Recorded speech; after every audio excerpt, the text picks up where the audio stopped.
Good evening, welcome. I'm John. I am a bookseller at Literati Bookstore.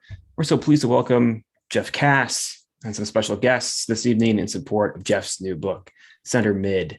Just a quick webinar overview for our attendees. The chat is closed this evening, but you can keep the chat window open as I'll be sharing links to purchase Center Mid from Literati throughout the event. I'm doing so starting right now. And live transcription is available to you on your toolbar as well if you need it. That's the CC icon on your toolbar below. And if you're watching us later on YouTube, there are always links to purchase books in the description directly below me. You can also subscribe to be kept up to date with all of our events once they become available on our channel. And as a reminder, you can shop for more books at literatibookstore.com to have shipped to your home anywhere in the United States. And if you live in Southeast Michigan or in the Ann Arbor area, as I suspect many of you do, of course, our doors are open for in-store shopping. Most of all, though, we'd just like to thank you for your attendance this evening or this morning or this afternoon, depending on where and when in the world you may be joining us. So without further ado, I'll introduce our featured guest and also our master of ceremonies for the evening. Jeff Kass teaches 10th grade English and creative writing at Pioneer High School in Ann Arbor. He's the founder of the Literary Arts Program at Ann Arbor's Teen Center, the Neutral Zone, where he was program director for 20 years. He's also the author of the award-winning short story collection, Knuckleheads, the poetry collection, My Beautiful Hook-Nosed Beauty Queen Strut Wave, and the thriller Takedown. He lives in Ann Arbor with the author Karen Smythe and their children, Sam and Julius. Jeff, take it away.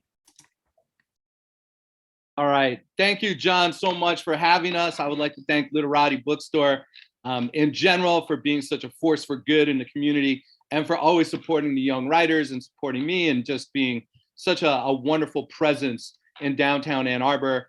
If you buy my book tonight, great. But if you don't, buy something to support Literati in their bookstore because, those are treasures, independent bookstores like that. And we cannot allow them to falter. And Literati's doing great, but they're just, always support them if you possibly can.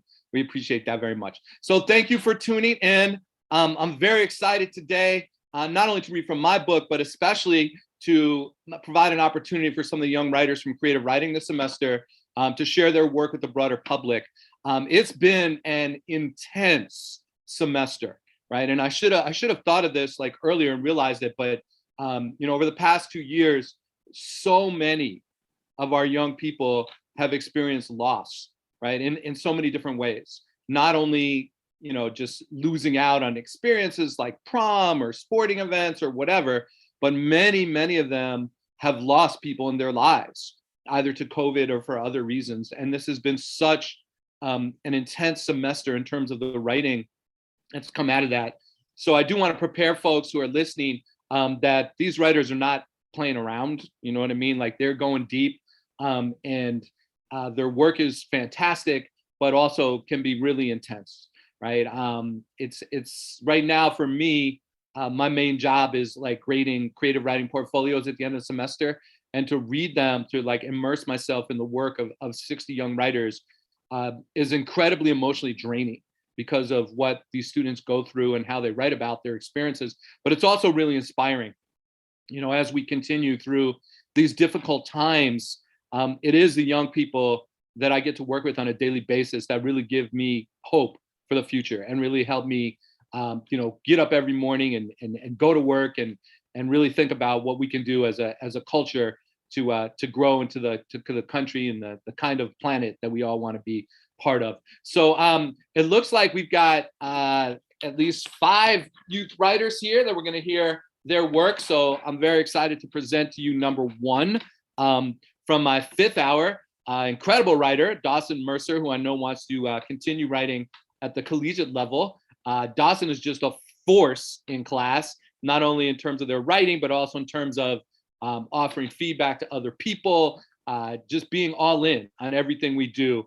And it's been such an honor and a privilege to have Dawson as a student in creative writing this year. So let's welcome first and foremost to kick off this event tonight, Dawson Mercer. Okay, hello, I'm Dawson. So I'm going to be starting off, I'm only doing one piece, but my piece is going to be called Black Box. the losses that Mr. Kass mentioned beforehand, I lost my father this last summer, and that has had a great and profound impact on my writing. And this piece is about grief and my dad. So, all right, here is Black Box. It's going home to a house more empty than the day before. It's forgetting and remembering and unrelentingly knowing. It's watching your mother age alone. It's watching your brother age backwards. It's watching yourself change, watching yourself shapeshift. It feels new, but it isn't. He's been dying for years. You've been preparing for this for years. It's premature grief and it aged so fucking poorly. It's eating apple seeds because they're supposed to have a trace of cyanide. Popping them down, forgetting to count the tablets you take, forgetting to buckle your seatbelt, filling your head with blue light and spitting out orange-flavored Tic Tacs and picking gold star stickers for a job well done out of your teeth. It's knowing love will be hard to come by. It'll be like starving. It'll be like starving for something you can't swallow. It's letting them treat you like shit, like you're a dog, like you're dirt, and you'll still look at their table scraps because you're fucking starving. It's being inside the car during a wash, and your eyes keep foaming over pink and yellow and blue. And you've never been blind like this. How could you have prepared for this? They're taking you to a teen grieving group. It's on Thursdays, and now you're dreading Thursdays. Now you have to talk. You have to see the paper cutout arts and crafts hearts on the walls. The hearts have words on them carved and rainbow kid markers. They say, I miss you, Daddy. I miss you. We love you. And you can't take your eyes away from them. Can't even notice the counselor is trying to talk you out of your grief. And it's like being inside a car during a crash. The windshield is shattering and your whole world is being turned on its end. Inertia didn't listen and it's pulling you through the window and pulling you through the windshield because you didn't buckle your fucking seatbelt. The glass rains sideways and sunlight catches it so it sparkles in hues of pink and yellow and blue. And it's an empty office in a black box full of ashes, wondering if it's time to let him go yet. It's not him, it's not his body, it's just bone dust. It's just bone dust. He's gone, but he's sitting on a shelf, and you swear sometimes you can feel him watching you. It's seeing him in hummingbirds and hearing him in songs. You miss him, and the grief feels like anger. It hurts so bad. He should be here, but he's not. And you don't know how to get used to it. Thank you very much.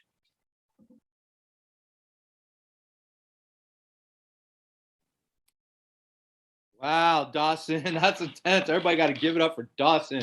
Holy smokes, such courage, such bravery. And look at those lines, like watching your brother age backward. Holy smokes. And the whole section about like, it's like being inside of a car wash and, inertia doesn't listen. Wow, Dawson, that's just like powerful. Thank you so much for sharing that. And for being such a great, incredible force for good in our class. Really appreciate you. All right, next up, we have Mira Leonard, and I'm very excited about Mira. Man, I have known Mira for 3 years, since sophomore English 10, and Mira was pretty quiet back in those days.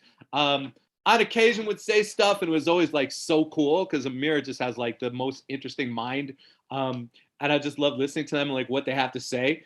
And then just to see Mira now as a senior and how they have so much more confidence and just like brimming with like creativity and ideas and support of their classmates and another writer that I think has a really bright future if they want to continue writing. So please welcome Mira. Thank you, Mira, for sharing something with us tonight. Hello. So my camera's off because I'm having a couple technical issues. So sorry about that. But I'm hoping it'll be all right if I just keep my camera off. I'm hoping I'll stay connected. So on a slightly lighter note, this thing I'm going to read is about gifted kid burnout a little bit. And this is called Bookworm. You learned how to read at 7. Hardcovers balanced beside worn shelves, James Herriot memoirs that you couldn't understand, worn and ripped, hidden under a bed, dimly lit flashlights and distracted glances. Because what are you if not the smart one, if not the gifted one? Finished assignments crumpled into bottoms of backpacks, heart attack, racetrack, heartbeats of Richard III, and chemical reactions, and you were always meant to have it easy. You were always meant to offer help. You were never meant to need it. And so this great blowout of cornered rats and cats at the end of their ropes, this is your fault, your fight, your mess. because you didn't even have to put in the same amount of work as everyone else. You just had to put in any work at all. You forgot how to read at 12, and your mother hated you for it, words biting, sharp corners of law degrees and movie screens, and maybe you were just more motivated then, when the world's great danger was scraped hands on a cold swing set and success was measured in M's instead of A's. And what happened to you? What happened to you? What happened to you? Once upon a time, you were a child of cheap paper and endless sagas, of dirt on knees and missing meals, stealing bases, stealing socks out of your sister's drawers, a child of hesitant conversation and low-voiced confessions. Smile at the passive digs at family reunions and the offhand comments at home. They don't go away. Failing was the most terrifying thing that ever happened to you until you had to try again, because what are you if not the burnout, if not the lost cause? You will not forget who you used to be. In some book years ago, you read that soldiers during the Civil War got bioluminescent bacteria in their wounds, and the word bookworm is your angel's glow, warding off infections of insecurity and uncertainty. And that glow faded long ago, but you will spray paint your hands blue and pretend for a moment, eyes fixed in your bathroom mirror, that you are still an angel. You are not an angel. The world below will not be kind to you. You will realize that it wasn't a love for the stories other than yours that trapped you between those pages, but a hatred for your own. You have the universe and a device in your hand, and that will be a far more efficient method of escape. But what are you? What are you if not the bookworm? You have to learn how to read at 18, because if you are not the redemption story, if you are not the bookworm, then you are nothing at all. Thank you. Yeah, Mira. Love that. Love that perspective about different elements of the struggle. You know, people don't always think about that sometimes kids who've always done well in school, they think, oh, they'll just keep doing well. And I love that you brought that, can't always be easy. And just like, wow, sharp corners of law degrees and movie screens. I love the way you used Once Upon a Time to talk about your childhood as if that was kind of like a fairy tale. And I love the sister who steals socks. Or stealing bases and stealing socks out of your sister's drawer. Love that. Reminds me of my daughter who also stole bases and socks. So yeah, that's awesome, Mira. Thank you so much for that one. Wow, it's so great to have so many people here. And it's just like, an extra just like boost to like life when I see former students who have gone on to become such incredible writers of them on their own, like Adam Faulkner. If y'all don't know his book, The Willies, you got to check that out. An incredible poetry selection. And I see Carlina Dewan also in the chat. What a force. I wore my blackest hair and Alien Myths. Oh my goodness. You do not want to miss out on the books from Carlina Dewan here. So great to have them as well. And I see some of my oldest buddies in the world here, like my college roommate, Doug Petracco. And wow, how cool. Keith Goggin, my buddy from New York in journalism school. Wow, so great. Thank you all for showing up and tuning in to these young writers who deserve the widest audience possible. All right, I don't know if y'all are ready for Ren Wilson. I know that I was not ready for Ren Wilson, and I've been working with, thousands of youth writers over the last decade, 2.5 decades. Ren is a unique writer. That's all I can say. Ren explores many issues. I don't know what they're going to be talking about today in their piece, so I don't want to make any assumptions, but just explores a lot of the controversial issues that we've been thinking about and talking about from a really, really fascinating and insightful perspective. Another writer who just brings it every week with a new piece and offers feedback to other people in the class in powerful ways. So yeah, I just, Ren is one of the writers that, I will just remember for a very long time. And I believe you will be reading much of their work in the future. Ladies, gentlemen, and non-binaries, here we go with Ren Wilson. Thank you, Mr. Kass. So this is going to be a poem about gender dysphoria, which is a condition where somebody experiences discomfort because their gender identity or how they feel their gender presents in their head is not the same as their sex assigned at birth. It's called dysphoriac. Angelina Jolie's double mastectomy, power surged with the knowledge they could be removed. If only I had cancer, I prayed for tumors to pepper my breasts. when they peeked from my chest at 9. Bras discussed in 6th grade locker rooms, the frills of being a girl lost on me. I wouldn't fall victim to the lies of girlhood, to pink and boys and pigtails. August 28th, 2020, when my binder was delivered and I didn't cry tears of joy or feel a rush of euphoria. I was a trans fairy tale. I stashed away my dysphoria under summer dresses and mascara. Envy burns in a crush-like obsession, twisted Lady Gaga romance. If I can't be him, I want him to be mine. Hyper aware of his muscular arms as they stretch over his head. That was supposed to be me. Top surgery covered by a blue cross and shield, free from the tomboy performance and hatred of pink. A hug from my binder reminds me I am real.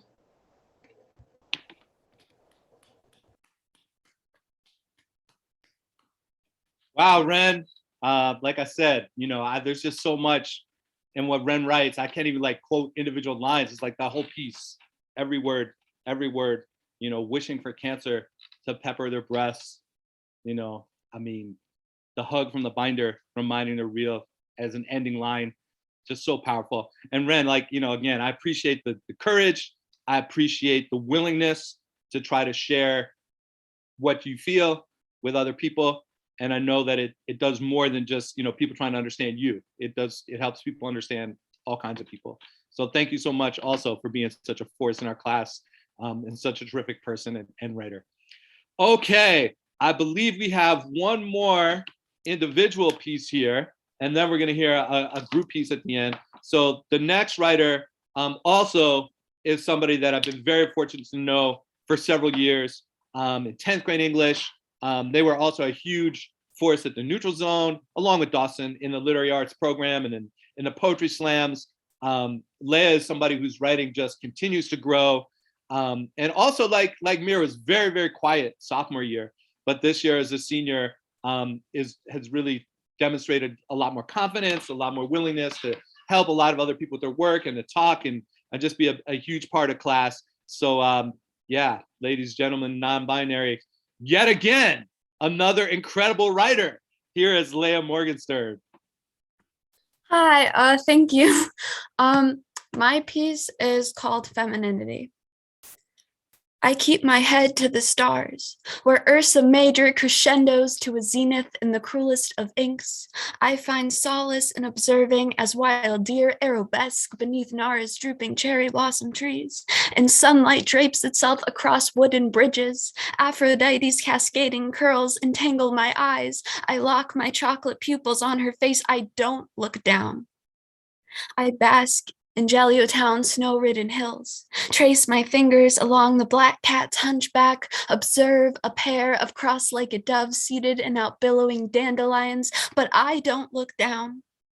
I bathe myself in wonders, a bathtub of Pegasus feathers, oil paints embark my cross-hatched skin, covered in pleasantries. The widow of Culloden's white lace permits my gaze. I've spent wedged between windowsills, a Roman statue, sedated onlooker. I collect every beauty in my palm except my own.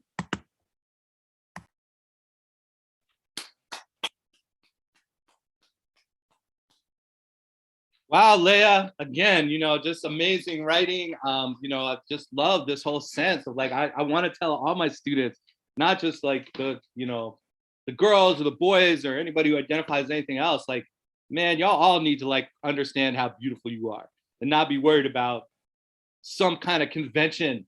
I don't know, but yeah, I'm stunned, I'm the old troll who lives under the bridge, and y'all all worried about, am I beautiful enough? Y'all totally beautiful. But I love that piece, and I love, I said this in class when I first heard it, I love the verbs, arabesque as a verb, and drape and lock and bathe. And I love the image of cross-hatched skin.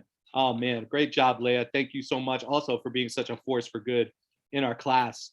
All right, we have one more piece to share. And this one, you can see Bella is here, and Mira also, who read before. Bella is also a senior, a been just, again, I keep saying the same thing, but like a dynamic force in class, someone who always has feedback for everybody else, really offers like full attention to everyone's work, and their own writing is also fantastic. Really great job. So this piece is a group piece. I'm going to share it from my screen because it's very hard for them to like read in Unity over Zoom. So it was pre-recorded. It's Mira, Bella, and another senior writer named Chloe Hoffman. And it's about, one of the most cogent, experiences for young people right now. Obviously, all of us around the country were shook by what happened in Oxford, Michigan, a little more than a month ago. And for us, it's really close, right? So, it was just a devastating experience. And I love the power that these three young writers bring to this piece. So I'm going to share my screen. The piece is called Semi-Automatic here. Hopefully the sound is good. And I also think that, they're reading it wearing masks, and that's dramatic. It's like, this is the experience of our high school students right now. I read all these kind of stuff in the paper about like learning loss or, the teachers union this, the teachers union that. I mean, look, the young people are going through it. They know what it's about. And when I listen to like adults talk about what these 2 years have been about, I have little patience. It's like, I want to hear what the young people have to say. And this is what they're saying.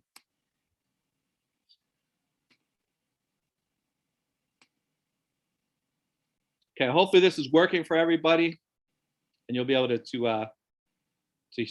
and hear this. Hi, I'm Mira. I'm Chloe. I'm Bella. We would like to quickly give a trigger warning for gun violence, and without further ado, this is semi-automatic. On November 30th, 2021, they wanted to go to school.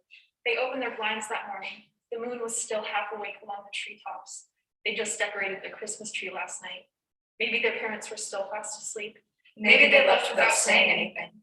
They had dreams and sketches in their notebook with the intent to finish and paint. They left half a slice of cake in the fridge to finish later. They wanted to go to school. They wanted to say, "I love you." They wanted to be an artist, an athlete. A 1 in 7 billion spark that set a wildfire of hope on Earth. But bullets don't care about dreams. Bullets don't care about unfinished work, unsaid last words, happy endings, and the first kiss in the movie. It takes a 16-year-old 50 hours on the road to get a driver's license. It takes a 15-year-old less than a week to get a deadly firearm and 30 rounds of ammo. It takes 3 months to fall in love. What would it take for love to be just as semi-automatic? Justin Schilling, your driver's license had a heart on it. How long did it take you to earn that piece of plastic? Some star-spangled banner flies above our heads every day, reminding us that this is the home of the brave. But kids shouldn't have to be brave. Tate Muir, you shouldn't have had to be brave. Were you scared? Pioneer High School is 19 hours and 48 minutes away from Parkland, Florida. Pioneer is 1 hour and 16 minutes away from Oxford High School. In elementary school, the protocol was to tell us over the loudspeaker where the shooter was, using a lacrosse game as a cover. Our classmate pointed out that our school doesn't have a lacrosse team, and therefore the shooter would know that we were on to them. We were in 3rd grade. Anna St. Juliana, you were in your freshman year. Did you like homecoming? We're older now, and we're still scared. We're tired of hearts slamming against our chests every time a locker shuts, a chair falls backwards, some kid pops a bag of chips. There is an escape room in every single one of our classrooms. We spent all of December 2nd scared, and you said nothing. You rolled your eyes and called us catastrophizers. You called us weak. You forgot we have ears and eyes too. Kids shouldn't have to use context clues. Oxford High School's mascot is a wildcat. Their colors are blue and gold. Their fight song is in cut time. For every 5 people in the United States, there are 6 guns. More guns than people. A country where the brutal, unforgiving metal outnumbers the warm-beating hearts. You want to teach your children that good in the world is unyielding to evil. But how could you tell stories to your 6-year-old about happy endings when they size up the windows in class and wonder how long they have before the darkness catches up to them? In every classroom, there's a quiet kid who gets more trouble than he should. And in every classroom, there's an athlete, a scholar, an artist, an honor student. And yeah, it's true. We should pay more attention to the weird kids in the classroom. And yeah, it's true. We should be nicer to them. And yeah, it's true. They should be in therapy. And yeah, it's true. They shouldn't get guns for their birthday. Madison Baldwin, what was in your writing? What did you never get to share? What was it? That might have been it, guys. Wow, can we give a collective wow for that and like a round of applause? Like, holy smokes, again, wow. Yeah, I mean, I just love that piece so much. You know, what would it take for love to be just as semi-automatic? What a great question to ask. And, you know, the fear from like a locker shutting or a chair falling backward or some kid popping a bag of chips. That line just like destroys me. And that ending, what did that young woman, I think it was Madison Baldwin, you said, what would she still have to share? That's the hits the hardest. What a great line. Great work, y'all. So can we give it up for all the youth poets, please? I know we can't really see you clapping, but I'm clapping. Thank you, youth poets, for all that. Yeah, I also realized I forgot to mention one of my other former writers who's on here, Dylan Gilbert, man, another incredible writer who y'all will be hearing from in the future with fabulous work. All right, so I guess it's time for me to read a little bit from my book. I saw at least one question in Q&A here. Let me see. Yeah, there we go, Emma. So somebody asked me what was my inspiration for this book, Center Mid. And so I was going to talk about that a little bit anyway before I started. So let me do that. You know, so when I was growing up, you know, sports were a huge part of my life. And part of the reason they were a huge part of my life is just I love reading stories about them. You know, I love reading books about baseball and books about football, any sport really. And in so many of the books I read growing up, there'd be like fables really, these stories that were kind of about how sports could, you know, the person who had the pure heart and who tried the hardest and didn't care about you know, making money or fame, but really just cared about the team or cared about, you know, growing on the field, would always triumph, right? And I know those things aren't necessarily true, right? But it was something for me to believe in as a young boy, you know. And I think that fueled the way that I tried to play sports, was the idea of trying hard and competing in a fair way and going in there with a good heart and hoping that things would work out. And they didn't always, but you know, when they did, I never looked at it as like, oh, this is me like being a good athlete. It was kind of like, you know, this is what the experience of playing sports is supposed to be like, what I can learn from competing. And so as I grew older, I think that, you know, what I learned from competing as an athlete really does fuel a lot of my life. You know, there's days when I'm tired and I don't feel like going in a classroom, but I want to give my best effort anyway, no matter what. And that comes from being a wrestler, being a baseball player, and trying really hard at my sport, right? That kind of discipline. And so when, you know, when my daughter was growing up and she was an athlete, and we'd be looking for books to read, and I kind of want to, you know, we'd read together every night, and I try to like, you know, kind of replicate that experience for her. But we'd only find books by like Mike Lupica or Tim Green, you know, and most of these books were about boys playing sports. And they were similar in their formula. There would be, you know, some kind of adversity, but the friendship of the athletes with each other, their dedication to the team, that would always win out. And they might not win the contest necessarily, but that person who was, you know, pure of heart and believed in the team and believed in, you know, trying to give their best would have a good experience regardless, and something would work out for them, right? So, I mean, it was great to read all those books with my daughter, but I started realizing, you know, what are there any books that like have girl athletes, like, or just not cisgender male athletes? Are there any books like that? And there were a few, but they were hard to find. And as my son, you know, we're reading to him too, and I'd be reading these books to both of them, and we all enjoyed them. But I'm like, you know, what about for him? He also needs to like hear about athletes that aren't cisgendered males, right? And so, you know, I'd look out there and there'd be some books, but a lot of the time, when it was like a female protagonist playing sports, it wasn't the same kind of fable. It was like this girl played sports and she liked her sport, but ultimately that was kind of backdrop. She could have been an oboist in orchestra. She could have been president of robotics club. The sport was just something that she did, but was really important was like other struggles that were happening in her life. And, you know, ultimately, a lot of times like a romance, you know, would she date the football player? Would she be able to go to prom with the guy she wanted? Those kinds of things. And maybe that's healthier. Maybe it's healthier for like sport to be more backdrop. We all are looking at like how obsessed we are with sports, especially cisgendered males in this country. And maybe that's not the healthiest version of things. But I was thinking, you know what? I want to at least give, non-cisgendered male athletes an opportunity to like see themselves and like whatever lessons were positive about playing sports, learning how to be part of a team, learning how to persevere in the face of adversity, learning how to be disciplined, all those kinds of things that I think are important in my life. They're just equally as important for female athletes. They're just equally as important.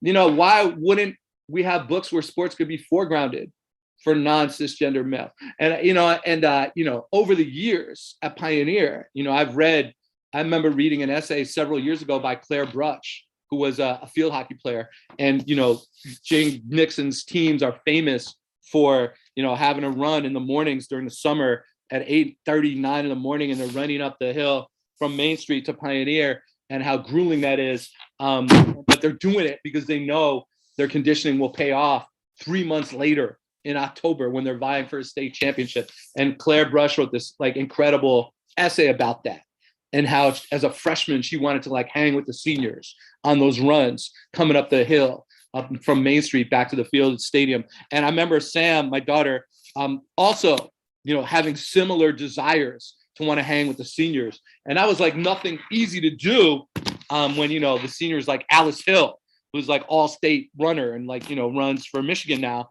But she wanted to do that. And like her heart was into like, that's what she cared about, getting up that hill with the seniors as best as she could, right? And I remember Erin Harshberger, a student I had several years ago, who teaches now at Grand Rapids.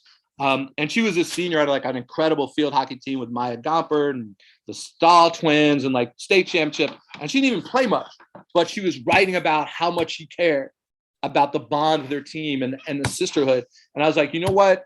It's time for me to try to write a book which is about girls playing sports, and the sport is like the center of what they do.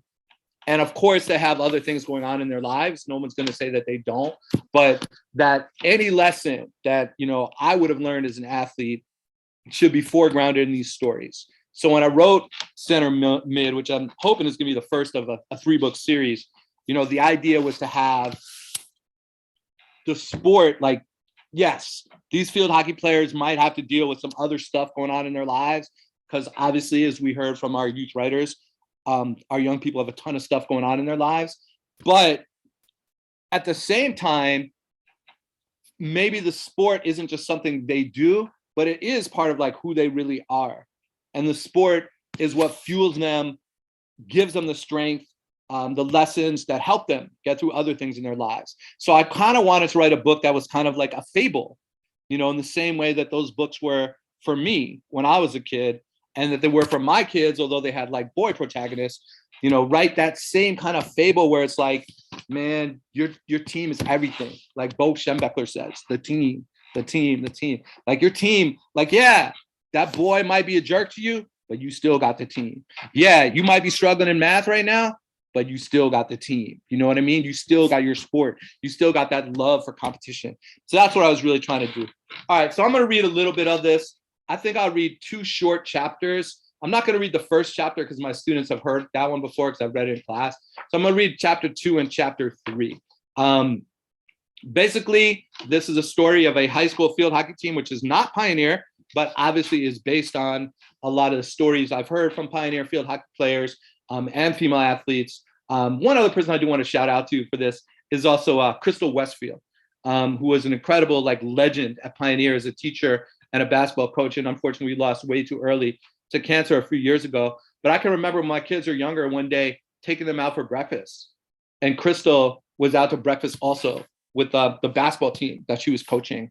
And the girls at the table just seemed to be having so much fun, like having such a good time, laughing and joking with each other. And you could tell that for Crystal, coaching was about making the team competitive, but also about building a community with her players. So that was also a big inspiration for this book. So anyway, yeah, it's about a field hockey team. As you know, Pioneer field hockey is legendary. Yeah, so this is, I'll just read here. The main character's name is Allison. I don't know if you need to know anything else. Her best friend is Mallory. Chapter 2. In warm-ups, Mallory runs away from me, like always. She's not trying to beat me. She's trying to beat herself. Has always tried to do that ever since 5th grade, when we got serious about this game and she decided when the coach said we had to run a lap around the field, she'd run every inch of the field, no shortcuts. Around the entire rectangle of turf, she stays on the outside of the sideline and I battle to keep up. We try to set the tone so no one on our team will cut corners, but inevitably someone does. And that someone will briefly pull closer to Mallory and me. But then Mal will find another gear and speed up and make that girl small in the rear view. And I will speed up and try to catch Mallory. And usually I won't be able to, but my best friend can't cheat even if she wanted to. And she makes me believe that about myself too. After stretching, we drilled 2-on-1s, Mal and I against one defender. That's not a fair fight. In my dreams, almost every night, I see Mallory run, cutting toward the middle on a sharp line that looks like a sleek sailing boat homing in on the regatta's finish. I move my wrist when I'm sleeping, flick a pass, and without slowing down, she swings. And then it happens, my first favorite sound in the world, the ball resounding off the wooden board at the back of the goal like a great gong, a song that says, "We did it, we conquered, game over, we won." I'm not lying when I say I move my wrist when I'm asleep.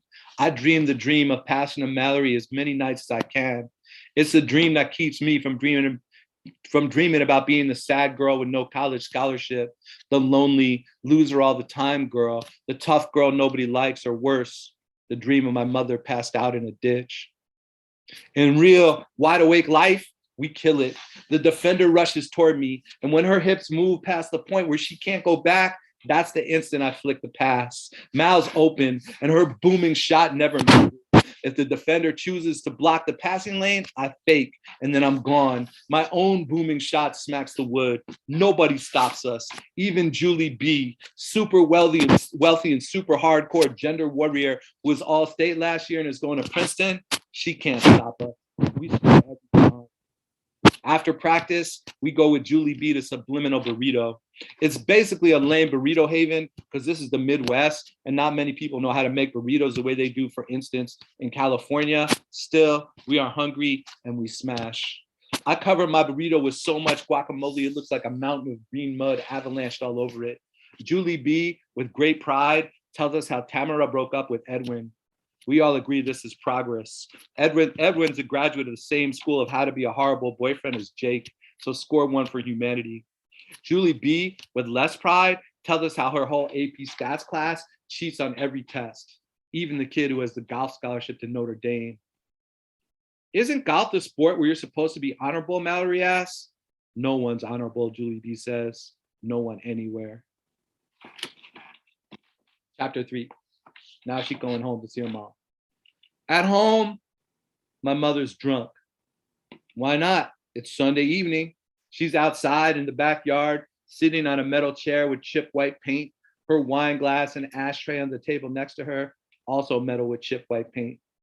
Her hair is pulled back into a ponytail and her face features so much sunscreen, it looks like somebody slathered her with the kind of paste we used to use in elementary school to glue felt squares to construction paper.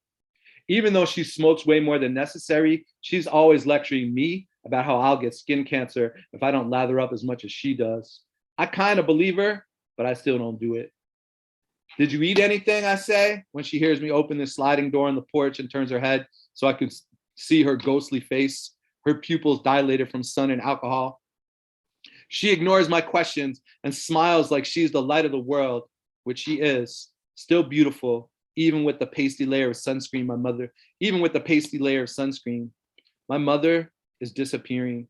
She's probably lost 15 pounds in the past year, and she wasn't overweight before that. She doesn't, as far as I know, throw up her food, at least not when she's sober. She just doesn't eat. She cooks for me, won't let me consume anything labeled microwavable, then goes outside and has a cigarette. And when she comes back in, doesn't do anything more than nibble a few bites of whatever she prepared. How was practice, she says. I sit down next to her and watch the birds in the trees, which is what she was doing before I got home. She feeds them too, with a half dozen feeders she built for herself and spread around the yard. There's a cardinal pecking at the one in the pine tree, and we watch it for several minutes without speaking.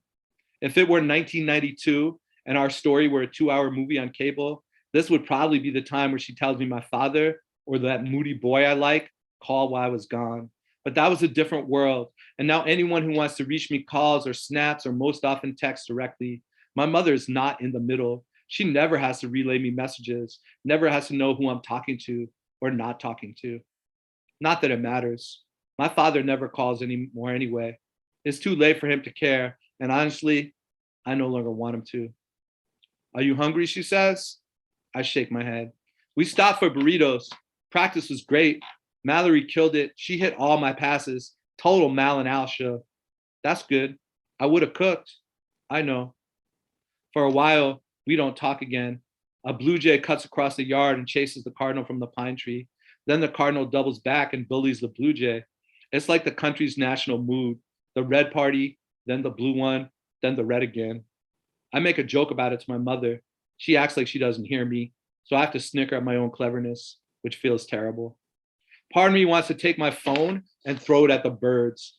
I'd miss them, of course. No harm, no foul. But then my phone would shatter against a tree or somebody's rooftop, and then my mother would have to take my messages from the ancient house phone, and she'd know who I was talking to, and maybe she'd be worried about me more, or at least ask me something beyond whether I need food. I'm going out later, she says. Where? I'm not sure. The guy I went out with last week, Harvard, he's picking me up. Harvard isn't the man's name, just where he went to school. He works in the same law firm my mother does, and he recently got divorced. My mother's not a lawyer, but a legal secretary who takes dictation. That means she types a lot while the lawyers talk. Like our house phone, which I don't understand why we still have. It's an ancient, obsolete custom. Why don't lawyers type on computers like everyone else? Well, maybe in some firms they do. But most of the lawyers my mom works for are old and bald and wear bow ties and drink brandy after work from glasses the size of salad bowls. They can do that in our kind of medium-sized city town and still be respected and go to theater productions and street festivals and smile at the hordes they pretend to recognize because their families have lived here for 400 years and they have cul-de-sacs named after them. When my mother's dating someone she feels like there might be a future with, she practiced her own kind of naming ritual, coming up with a nickname for the guy, like Harvard or Cleveland or Buffalo or school psychologist. He lasted the longest, almost a year. I didn't like school psychologists. It felt like he constantly wanted to analyze me, even though I don't go to school where he works. That's not appropriate. Harvard is one of the younger non-family street name attorneys at the firm and probably does his own typing. But I still don't like him because he shaves his face every day and always looks like he just got out of the shower. I can't trust anybody that well groomed. I have a lot of homework, I say, so I'll probably be up when you get home. Don't worry about it, my mother says. We're quiet again and watch the birds. We're quiet for a while. I don't like the cardinal, I say. He's a bully. I hate him, my mother says. I always have. Thank you. That's chapter 2 and chapter 3 of the book, Center Mid. Yeah, thanks, John. It looks like we have some questions. Yeah, people want to send their questions too. If you have any questions for Jeff, please feel free to submit them using the Q&A. Jeff, it seems like if you want to go through and see if there's any other questions. Well, I have a lot of comments about how great the youth poets were. So that's awesome. That's like how everything should be. So that's cool. Yeah. Does anybody have any questions about the book or my process writing it or anything like that? Go ahead and type it in. Or I have a question for you, Jeff. Yes, John. So I think, correct me if I'm wrong, Center Mid is your first book for younger readers. Mm-hmm. And you have a novel previous to this, Takedown, that's a thriller, kind of like a crime mystery novel. And then, of course, you have your story collections and poetry. I'm just curious, like, how do you choose which direction you're going to go as a very talented writer in seemingly all genres?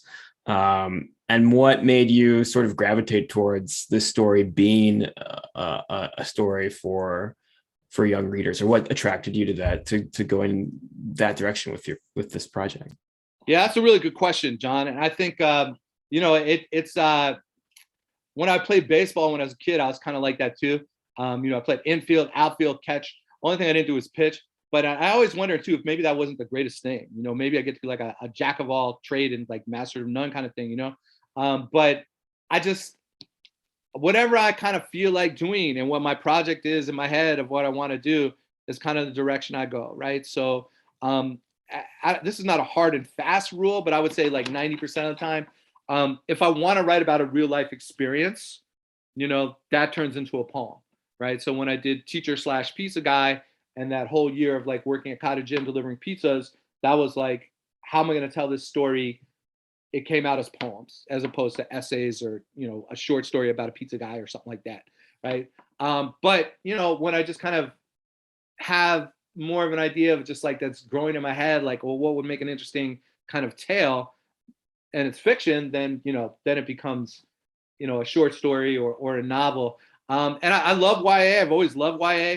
I've not just sports YA, like fantasy, young adult, and all those kinds of things. And I don't know, again, like with my daughter, we read together at night, way past when she was like 6 or 7 or 8 years old, like she was probably 13 or 14 and even maybe past that. I don't know. I mean, she obviously read on her own, but, we enjoyed that ritual of just reading together at night. So we'd read a lot of, young adult authors and writing about, again, there weren't the sports books about girls, but there were lots of like books that we read. And so that kind of inspired me, to like write a young adult novel. And I've been talking with my wife a lot, who's, an incredible athlete as well, a highly accomplished rower. We've been talking for a long time about, trying to write something which was about, female athletes and trying to tell this story. One of my favorite TV shows growing up was White Shadow, which in retrospect there's probably a lot of problems with, but it was like a story of a high school basketball team that you'd see on TV every once a week. And we just thought, what about a series about like a high school sports team? So I just started writing this, and it was actually, of all the books I've written, it probably was one of the ones I was able to write most quickly, just because my head was just filled of stories of what high school kids do every day. So, I try to be as true as possible as I could to a young person's voice. I don't know if I'm successful, but I tried. So that was kind of what happened there. Yeah. Carlina asks, did anything surprise you in the process of writing/publishing this book?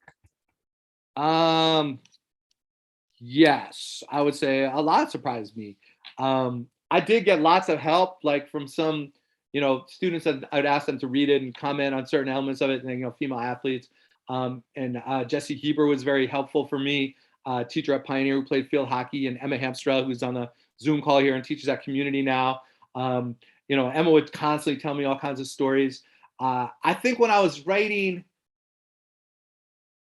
I also want to thank Jane Nixon and Maren Langford, two of Sam's field hockey coaches, for like letting me go to practice. And I think just like how much I enjoyed trying to understand the game of field hockey, and how much I like really got into thinking about, well, what would make for an interesting scene during a game? What would be fun to write about? What would be a cool moment?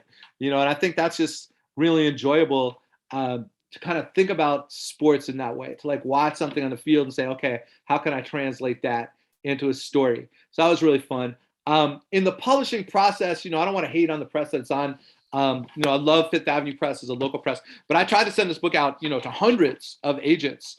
And I don't know if it was because like, well, it's a male writing about a high school girls field hockey team, but, there was just not a ton of interest. And I thought there would be more. I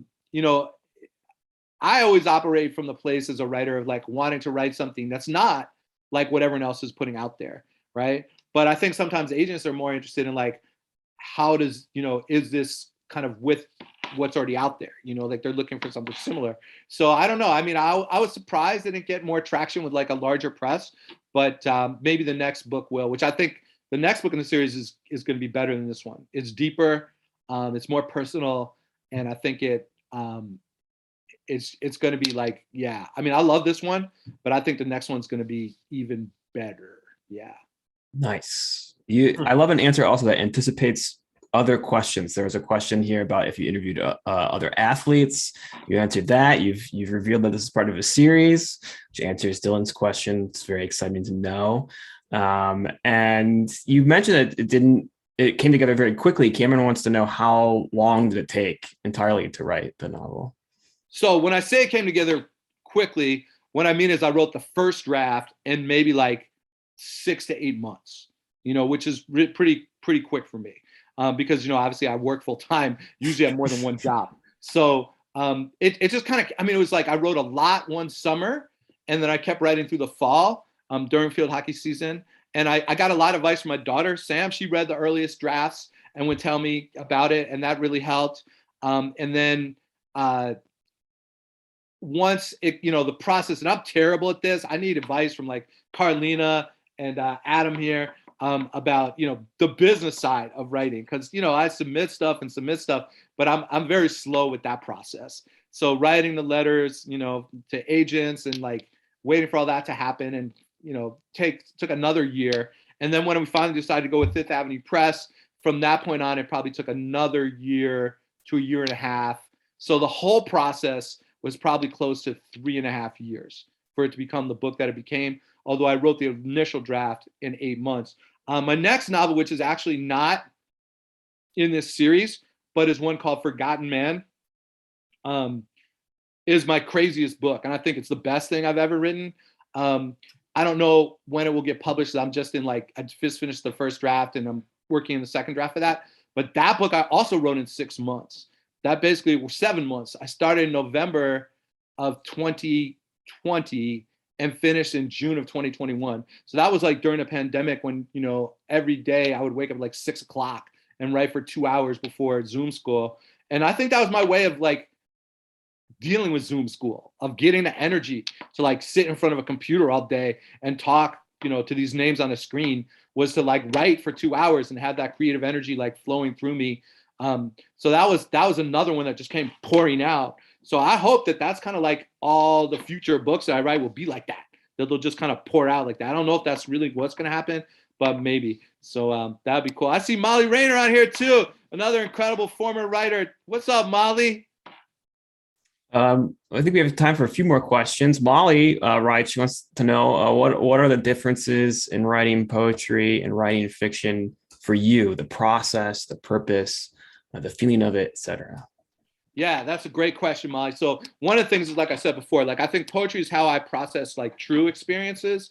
I don't really like make up a poem about like the I don't know, the astronaut warrior from outer space. Like I can't write poems like that, right? Like for me, poems have to deal with how I'm processing what's happening in the world and my experiences. And stories do that too, but I think stories, I'm like stretching it out a lot more into like, where can my imagination go and how much fun can I have?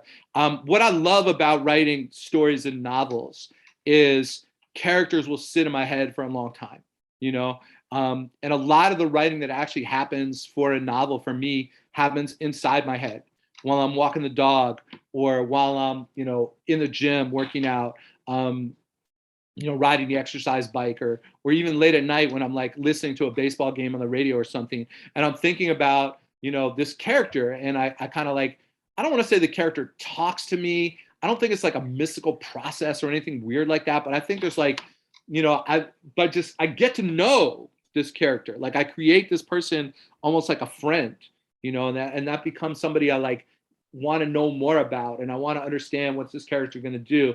And I learned a long time ago that one of the things that's really important about writing fiction is like testing your characters, like putting them in sticky situations without knowing necessarily what you want to have happen in those situations, but just like write your character into like a place where, and in this book, it'll be like, okay, she's got all this homework to do because she's fallen behind in her classes. They have a big game the next morning. Her mom's out. She doesn't know when her mom's going to get home. And this boy texts her that she's kind of interested in. And should she like spend time texting with this dude, maybe like sneak out of the house and go meet him? Or should she like do her homework and get ready for her game the next day. And I don't really know necessarily like what's going to happen in that moment, but I write into that like moment of peril. And then I just kind of like see what happens. And that's kind of what makes fiction kind of interesting for me. I think I care about language equally in poetry and fiction. You know, poetry is a different kind of language, I think, but I'm always thinking about like the music of the words as I tell my students, using specific sensory details, painting pictures, not trying to like explain too much, trying to keep things moving and digging deeper. So I think like the writing process is not like I value the same things, but it's just different structures in a way. I don't know. I guess that answers that one. Yes, absolutely. I think we've got time for maybe one more question before we're at the top of the hour here. So I'm sorry if I didn't get to your question. I'm so sorry. There's really a lot of incredible questions in here. But Emma writes, what is something about field hockey that you didn't know before you wrote this book? I think that's a really good question, Emma. And I also think Emmanuel has an amazing question there, which is like, what's the most difficult thing you encounter writing from the perspective of a young woman in the sport? So I'm trying to think about field hockey. I think, Emma, to be honest with you, what I learned most about field hockey comes from my conversations with you, with Aaron Harshberger, with Jesse, with Sam, just about how important the team bonding is and all the little rituals, right? So like so much of the rituals in there comes from like you talking about what happened in Pioneer, you know, and how you guys would gather together, or Aaron talking about, you know, purple pride and all this stuff. So, you know, I think learning about how much the little rituals mattered in the same way that the rituals mattered to me in baseball and wrestling, I think that was something that really helped add like a texture and fabric to the book that I hadn't really thought about before I started writing.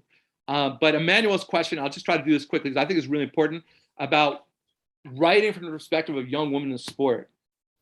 I don't know if I got it right. I tried as hard as I could, you know, and I talked to Emma and Aaron and Sam and, you know, and Natalie Millman and people that like, I really wanted to try my best. But the truth is, I'm not a young woman who plays sports, right? So as much as what I really focused on was, I want to write a book where the girls in this team care about their sport as much as I care about sports, right? Like that's what I wanted. But did I get their voices right? I don't know. But that's why we have creative writing. So y'all can write these stories and tell them. And you guys can be the ones who tell your own stories, what you go through as a basketball player, Emmanuel, or whatever, right? So, you know, I tried my best, and I'm sure there are moments where it doesn't feel like that's not what a girl would say, you know, but I can't be in the head of a teenage girl. I listen to y'all all day, and I try to like get the rhythms of your speech and hear what you care about, but I'm not a teenage girl. So, you know, that's fiction. I try my best. You tell the story, and I'm sure it'll be better. You know, it'll be more authentic from that way. So, yeah. Thank you, Jeff. Well, we've reached the top of the hour. Angel writes, no question, but tell Jeff he is the realist, and congratulations on another book. Oh, Angel Nafis in the house. Oh, my goodness. Another incredible writer. Thank you, Angel, and all of y'all for showing up tonight. Thank you, John. Support Literati, y'all. Buy this book or buy another one. Support this like institution in our town. Thank you so much, Jeff. The links in the chat. If you're watching us later on YouTube, there's links in the description below. Jeff, hope for the next book, whichever one that is, we can have you in the store for an in-person event and celebrate you there. But until then, great to see you. And to all of our viewers, thank you so much for joining us. We look forward to seeing you at the next event. Have a great night, everybody. All right. Thank you. Thank you, John. Thank you, everybody, for coming. Really appreciate it. Take care, all.